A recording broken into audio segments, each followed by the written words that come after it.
ആകെ കൂടെ ഒരു ടെൻഷനായിരിക്കും മനസ്സിൽ ആദ്യം വന്നിട്ടുണ്ടാവുക അല്ലേ? അതായത് ചില സബ്ജക്ട്സ് നോക്കുന്ന സമയത്ത് ഒരു ദിവസം ചില ദിവസങ്ങളിൽ 2 സബ്ജക്ട്സിൻ്റെ എക്സാം ഉണ്ട്, രാവിലെയും ഉച്ചയ്ക്കുമായിട്ട്. ആൻഡ് നമ്മുടെ എക്സാം എല്ലാം ഒരൊറ്റ ഘട്ടമായിട്ട് നടത്തുന്നതുകൊണ്ട്, അതായത് നിങ്ങൾക്ക് വലിയ സ്റ്റഡി ഗ്യാപ്പുകളൊന്നും ഇല്ലാതെ സാറ്റർഡേ സൺഡേ അതിനിടയിൽ വരുന്ന സാറ്റർഡേ സൺഡേസ് ഒഴികെ നിങ്ങൾക്ക് വേറെ ഒരു സ്റ്റഡി ഗ്യാപ്പ് ഇല്ലാതെ നിങ്ങളുടെ എക്സാംസ് ഒറ്റയടിക്ക് നടക്കുമ്പം 2 ഗുണങ്ങളാണ്. ഒന്ന്, ആ ഒരു കാര്യം ആ ഒരൊറ്റ ഫ്ലോയിൽ കഴിഞ്ഞ് കിട്ടും അല്ലേ? പക്ഷെ അവിടെ ഒരു പ്രശ്നം എന്താണെന്ന് വെച്ച് കഴിഞ്ഞാൽ ചില സബ്ജക്ട്സ് എങ്കിലും നമ്മൾ അതായത് കുറച്ചുകൂടി നോക്കാനുണ്ട് അല്ലെങ്കിൽ എക്സാം ടൈമിൽ റിവൈസ് ചെയ്യാം എന്ന് കരുതിയ സബ്ജക്ട്സിന് നമുക്ക് എന്തുണ്ടാവില്ല, സമയം ഉണ്ടാവില്ല. അപ്പോൾ നിങ്ങൾ ആലോചിച്ച് നോക്കൂ, ഇപ്പോൾ തന്നെ ഇത് കാണുമ്പോൾ നമുക്ക് ഉള്ളിൽ നിന്ന് ഒരു ആദ്യവും ഒരു ടെൻഷനും ഒക്കെ വരുന്നുണ്ട്. നമുക്ക് പഠിക്കാനിരിക്കുമ്പോൾ പല മക്കളും പറയുന്ന ഒരു കാര്യമാണ്, മിസ് പഠിക്കാൻ പറ്റുന്നില്ല, എക്സാം എഴുതാൻ പറ്റുമോ, ഇത് റിവിഷൻ ചെയ്യാൻ പറ്റുമോ, ക്വസ്റ്റ്യൻസ് ചെയ്യാൻ പറ്റുമോ, ഇതെല്ലാം പഠിച്ചു പോയി കഴിഞ്ഞിട്ട് ഇനി എക്സാം ഹാളിൽ ചെന്നാൽ ഇത് എഴുതാൻ പറ്റുമോ, ഇങ്ങനെ കുറേ ടെൻഷൻസ് മനസ്സിൽ വരുന്നു, എന്താണ് ചെയ്യേണ്ടതെന്ന് ചോദിച്ചിട്ട്. അപ്പോൾ എൻ്റെ കുട്ടികളോട് എനിക്ക് ആദ്യം പറയാനുള്ളത്, നിങ്ങൾ ആലോചിച്ച് നോക്കൂ, ഇപ്പം നിങ്ങളുടെ മുന്നിൽ ഇത്രയും സമയമുണ്ട്.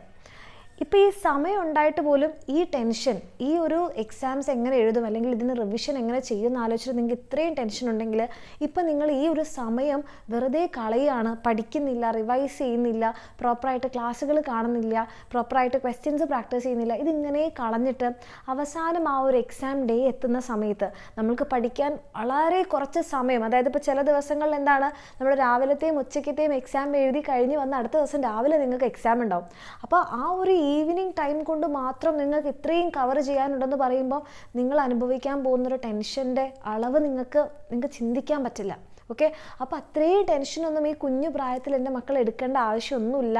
നമ്മൾക്കിപ്പോൾ ചെയ്യാൻ പറ്റുന്നത് നമ്മളെക്കൊണ്ട് എത്ര പഠിക്കാൻ പറ്റും, ഓക്കെ, ആ കാര്യങ്ങൾ നമ്മൾ പഠിച്ച് തീർക്കുക. നമ്മൾ ഇനി കൂടുതൽ ടെൻഷൻ അടിച്ചാൽ നമുക്ക് കൂടുതൽ കാര്യങ്ങൾ പഠിക്കാനൊന്നും പറ്റില്ലല്ലോ. അപ്പോൾ നമ്മളെ കൊണ്ട് ഉള്ള സമയം കൊണ്ട് എത്ര പഠിക്കാൻ പറ്റുമെന്നുള്ള കാര്യം അത് വൃത്തിയായിട്ട് ചെയ്യുക. ഓക്കെ, എന്നിട്ട് അത് റിവൈസ് ചെയ്യുക. അതാണ് നമ്മൾക്ക് ഇനിയുള്ള സമയത്ത് ചെയ്യാൻ പറ്റുന്നൊരു കാര്യം എന്ന് പറയുന്നത്. ആൻഡ് അത് തന്നെ എൻ്റെ മക്കൾ ഇപ്പോൾ തന്നെ നിങ്ങളുടെ ടൈം ടേബിൾ നോക്കിയിട്ടൊരു പ്രോപ്പർ പ്ലാൻ ഉണ്ടാക്കുക. ഏതൊക്കെ ദിവസങ്ങളിലാണ് നിങ്ങൾക്ക് 2 സബ്ജക്ട്സ് വരുന്നത്, ഒട്ടും പഠിക്കാൻ നിങ്ങൾക്ക് സമയം കിട്ടാത്ത സബ്ജക്ട്സ് ഏതൊക്കെയാണ്, അതിൽ തന്നെ നിങ്ങൾക്ക് ടഫായിട്ടുള്ള, നിങ്ങൾ ഒട്ടും പഠിക്കാതെ നിങ്ങൾ മാറ്റിവെച്ച സബ്ജക്ട്സ് ഏതൊക്കെയാണ്, അതിൽ ഒത്തിരി ചാപ്റ്റേഴ്സ് വരുന്ന സബ്ജക്ട്സ് ഏതൊക്കെയാണ്, ഇത് വെച്ചിട്ട് നിങ്ങൾ തന്നെ ഇന്ന് തന്നെ ഒരു പ്ലാൻ ഉണ്ടാക്കുക. ആ പ്ലാൻ ഉണ്ടാക്കിയതിന് ശേഷം മാത്രം എൻ്റെ കുട്ടികൾ കമൻറ്റ് ചെയ്യുക. ഓക്കെ, ചെയ്തു എന്നുള്ള കാര്യം, വേറെ ഒന്നും നിങ്ങൾ കമൻറ്റ് ചെയ്യേണ്ട, ചെയ്തു എന്ന് പറയുന്ന കാര്യം. ഈ ഒരു എഫേർട്ട് നിങ്ങൾ എടുത്തിട്ടുണ്ടെങ്കിൽ, നിങ്ങളത് ചെയ്തിട്ടുണ്ട്, നിങ്ങൾ ഒരു കമൻറ്റ് ചെയ്യാനുള്ളൊരു എഫേർട്ട് എടുത്തിട്ടുണ്ടെങ്കിൽ അതിനർത്ഥം നിങ്ങൾ ഇപ്പോൾ തന്നെ പഠിക്കാൻ റെഡിയായി എന്നുള്ളതാണ്. ഓക്കെ, അപ്പോൾ ആ ഒരു കാര്യം എൻ്റെ മക്കൾ ചെയ്തു തുടങ്ങുക. അതിനുശേഷം നമുക്ക് എന്ത് ചെയ്യുക, പ്രോപ്പറായിട്ട് ക്ലാസ്സുകൾ കണ്ടിട്ട്, ഇപ്പം നമ്മുടെ മനസ്സിലൊരു ഐഡിയ ഉണ്ടാവും, എനിക്ക് ഈ സബ്ജക്ട്സ് ഒക്കെ പഠിക്കാനുണ്ട്, ഈ ചാപ്റ്റേഴ്സ് പഠിക്കാനുണ്ട്, ഈ സബ്ജക്ട്സിന് ഈ ചാപ്റ്റേഴ്സിന് റിവൈസ് ചെയ്യാൻ എനിക്ക് സമയം കിട്ടിയില്ല. അത് മനസ്സിലാക്കി ഇനിയുള്ള സമയം കൊണ്ട് നമുക്ക് എത്ര തീർക്കാൻ പറ്റുമോ അത്രയും തീർക്കാം.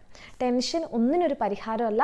നമ്മൾ ചെയ്യേണ്ടത് നമ്മളെ കൊണ്ട് എന്ത് ചെയ്യാൻ പറ്റും, നമ്മുടെ കയ്യിൽ എന്തുണ്ട് അത് നമ്മൾ ചെയ്യുക. നമ്മുടെ കയ്യിൽ ഇല്ലാത്ത കാര്യത്തിനെക്കുറിച്ച് ആലോചിച്ച് നമ്മൾ ടെൻഷൻ അടിക്കേണ്ട. അപ്പോൾ ഇത് തന്നെ ഇനിയിപ്പോൾ പ്രോപ്പറായിട്ട് പഠിക്കണം എന്ന് എൻ്റെ കുട്ടികൾക്ക് ആഗ്രഹമുണ്ട്, പക്ഷേ ക്ലാസ്സുകളൊന്നും എവിടെയില്ല, ഓർഡറായിട്ട് എവിടെയില്ല, അങ്ങനെ പരതി നടക്കാനുള്ള സമയവും ഇല്ലാത്തതുകൊണ്ട് എൻ്റെ കുട്ടികൾക്ക് ധൈര്യമായിട്ട് നമ്മുടെ എക്സാമിൻ്റെ ബാച്ചസിൽ അഡ്മിഷൻ എടുക്കാം. നമ്മുടെ ബാച്ചിൽ നിങ്ങൾക്ക് വേണ്ടിയിട്ടുള്ള നിങ്ങളുടെ ക്രിസ്മസ് എക്സാമിൻ്റെ കംപ്ലീറ്റ് ക്ലാസ്സുകളും അതിൻ്റെ ക്വസ്റ്റ്യൻസ്, വർക്ക്ഷീറ്റും പ്രീവിയസ് ഇയർ ക്വസ്റ്റ്യൻസും നിങ്ങൾക്ക് വേണ്ടിയിട്ടുള്ളതെല്ലാം ഉണ്ട്. അപ്പോൾ അങ്ങനെ പഠിക്കണം നിങ്ങൾക്ക് ആഗ്രഹം ഉണ്ടെങ്കിൽ നമ്മുടെ ബാച്ചിൽ നിങ്ങൾക്ക് അഡ്മിഷൻ എടുക്കാവുന്നതാണ്. എങ്ങനെയൊക്കെ ആയാലും ഒറ്റ ഉത്തരമേ അവസാനമുള്ളൂ, പഠിച്ചിരിക്കണം. ഓക്കെ, അപ്പോൾ ടെൻഷൻസൊക്കെ മാറ്റി വെക്കുക, അടിപൊളിയായിട്ട് തന്നെ പഠിക്കുക. All the best.